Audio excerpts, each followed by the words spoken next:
We've only been here one time, about 2 years ago. Actually, the year we won the championship with the mod. We had a good, strong run here. I think we're maybe third or fourth with the mod. Two-wheel drive, we had a little bit of bad luck there, but we're looking to capitalize, get some great weather, some good atmosphere here for the motors to run tonight, so look for a good show. This is one of the best tracks we'll be on. The very first run this tractor made 2 years ago at this track, we completely destroyed the front axle in it. You know, it just, the track was better than we thought, and we wrecked a lot of parts here, but that's racing, and we're excited about tonight. Well, a couple years ago here at Wilmington, the track was a little tricky getting going, and a lot of the tractors weren't going very far, and I think we made a 360-foot pass by driving it and waiting, and man, we felt pretty good about it. And then Bargy come up with a turbine and went a little farther than our 360, so he made an excellent pass and won the pole. You try not to relate too much on that, but I haven't really poked the track to see what's going on. There's 4 classes tonight. We're the 4th class, so we'll have a lot of time to look at the track and make some decisions.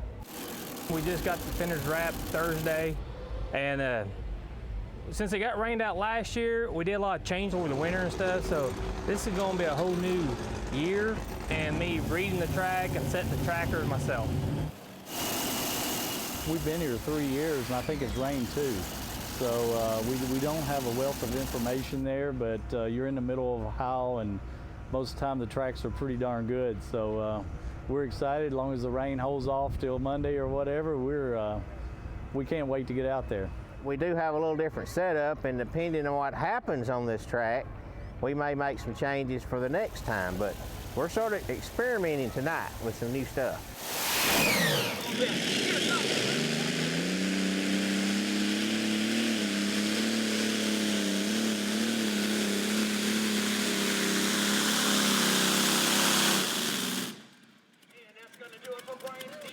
Being the lead-off test hook, we'll have that option of dropping or keeping it hooked. On the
man, first race of the year on this tractor with new setup and everything, with the new sponsor, E3 spark plugs, man. You just can't beat it with this awesome class of E3 super modified tractors with Lucas and Speedco and Mav TV. I mean, Lucas Oil is putting on a good show, all I gotta say. My sponsor, E3. I hope I make them proud as good as I am right now.